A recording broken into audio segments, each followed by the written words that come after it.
Aujourd'hui, nous sommes venus déposer notre plainte contre ceux qui pensent que les chefs coutumiers n'ont pas étudié. Ceux qui pensent que les chefs coutumiers ne connaissent rien. Et ils se permettent pour piétiner leurs droits ainsi que leurs intérêts. Ce n'est plus un secret, vous savez tous, vous le saviez tous, que l'Église, l'ECC et Senko, ils ont fait le tour du monde, aller chercher la sagesse. Alors que nous sommes sages, ils nous ont laissé en violation de notre Constitution. Dans son article 207, alinéa 4. C'est ainsi qu'aujourd'hui, nous sommes venus saisir officiellement la justice pour qu'ils puissent nous départager avec la Senko et l'ECC, qui nous disent la cohésion nationale est confiée à qui? Aux autorités traditionnelles que nous sommes ou aux hommes de Dieu. Nous ne sommes pas contre eux, mais ils doivent respecter la Constitution. Et surtout, nous respectons, nous, les propriétaires de la terre communautaire. Pourquoi avoir attendu assez pour se prononcer sur le sujet? Le numéro 1 de l'Alliance se justifie. Où ils vont se comporter comme tous les enfants. Pourquoi vous avez compris? Parce que ce sont des intellectuels. Ils ont fait de bonnes écoles. Et chacun d'eux, il a la Constitution entre ses mains. Comment ils peuvent se permettre de monter cette histoire? D'abord, un dialogue tronqué, ils cherchent à tout prix comment déstabiliser. Parce que quand vous déstabilisez les chefs de l'État, vous déstabilisez tout un pays. Les chefs de l'État, le président de la République, nous citons ici, son Excellence Félix-Antoine Tshisekedi Tshilombo, c'est une institution président de la République. Une fois que vous vous attaquez à lui, donc vous vous attaquez à la République démocratique du Congo. Et nous, en tant que parents de la République même, parce que le pouvoir coutumier est précédent, même par le pouvoir politique.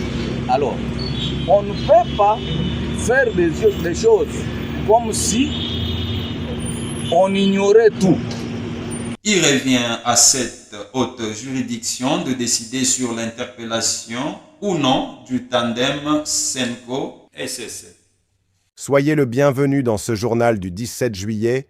Merci d'avoir choisi Flora TV News à la une d'actualité. Aujourd'hui, cap sur Doha, où se jouent d'importantes négociations autour de la paix et de la sécurité dans l'Est.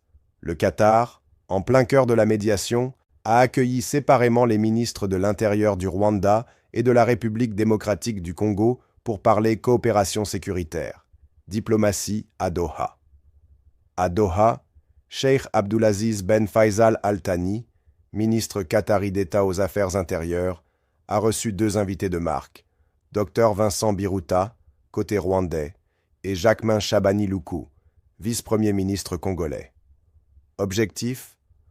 Renforcer les relations bilatérales et mettre en place de nouveaux mécanismes de collaboration sécuritaire dans un contexte de tensions croissantes à l'est de la RDC. Ces rencontres s'inscrivent dans un processus plus large de médiation soutenu par le Qatar et l'Union africaine visant à rapprocher Kinshasa et les rebelles de l'AFC M23, un groupe soutenu par Kigali. Négociations en cours. Actuellement à Doha, deux délégations poursuivent les discussions. Du côté congolais, la délégation est dirigée par Sumbu Sita Mambu, haut représentant du président Tshisekedi. En face, le M23 est représenté par Benjamin Bonimpa. Le but ? Arriver à une déclaration de principe avant un accord de paix final. Cette phase fait suite à un cessez-le-feu signé fin juin à Washington, sous médiation américaine. Et selon Donald Trump, la Maison-Blanche prévoit bientôt une rencontre au sommet entre Félix Tshisekedi et Paul Kagame pour finaliser le processus. Tension sur le terrain. Pendant ce temps, à l'est de la RDC, Les combats continuent entre les FARDC et les rebelles du M23. Kinshasa accuse le Rwanda et ses alliés de manœuvres militaires dans les Kivu. Le M23, de son côté, dénonce ce qu'il appelle un déploiement massif et provocateur des troupes congolaises et burundaises, parlant même de crimes contre l'humanité. Thomas Lubanga, de retour dans le débat. Autre acteur qui refait surface, Thomas Lubanga. Ancien chef de guerre en Ituri et aujourd'hui à la tête du mouvement CRP, il a appelé depuis l'Ouganda à un dialogue national inclusif. Selon lui, les processus de paix de Nairobi et Luanda ont échoué. Il soutient le dialogue de Doha, mais le juge insuffisant. Il réclame une démarche holistique et plus inclusive.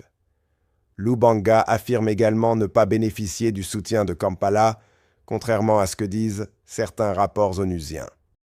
Gouvernance en Haut-Katanga. Direction le Haut-Katanga.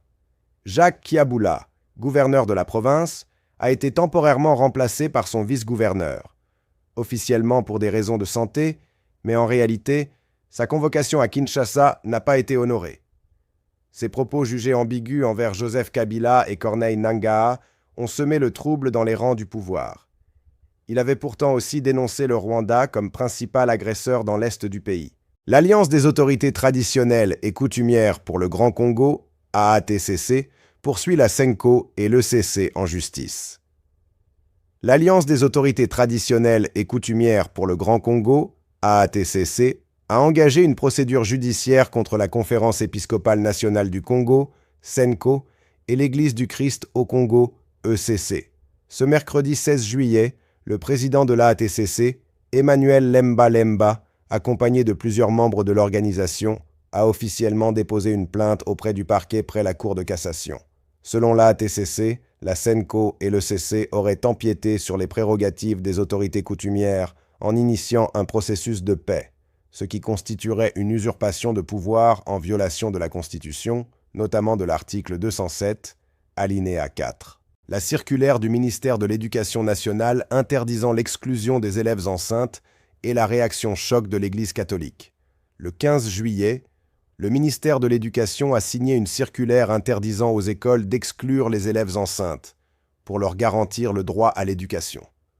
Une décision applaudie par plusieurs ONG et défenseurs des droits des filles.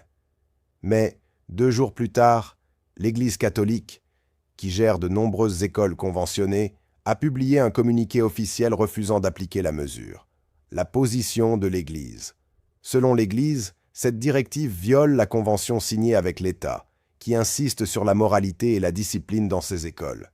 Elle affirme que l'article 5 de leur accord éducatif l'autorise à exclure tout élève dont le comportement est jugé immoral.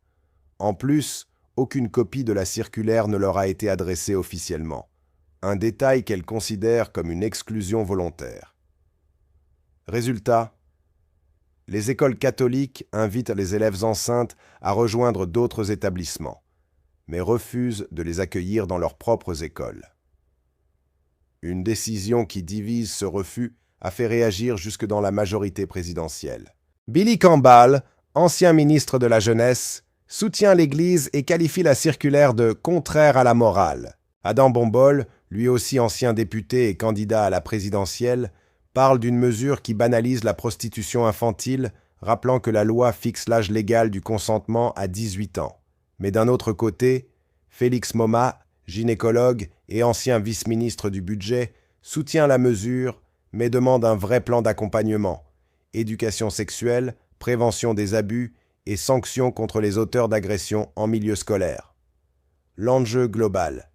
Cette mesure est pourtant en ligne avec les recommandations de l'UNICEF, l'UNESCO, l'OMS et ONU Femmes. Elle vise à garantir l'accès équitable à l'éducation, ODD 4, et à promouvoir l'égalité des sexes, ODD 5. Mais sans stratégie claire, ni moyen de suivi, elle risque de rester lettre morte, voire de créer plus de tensions. Alors, qui a raison? Le gouvernement qui veut protéger les filles enceintes ou l'Église qui défend la discipline? Vincent Karega, proposé à Alger.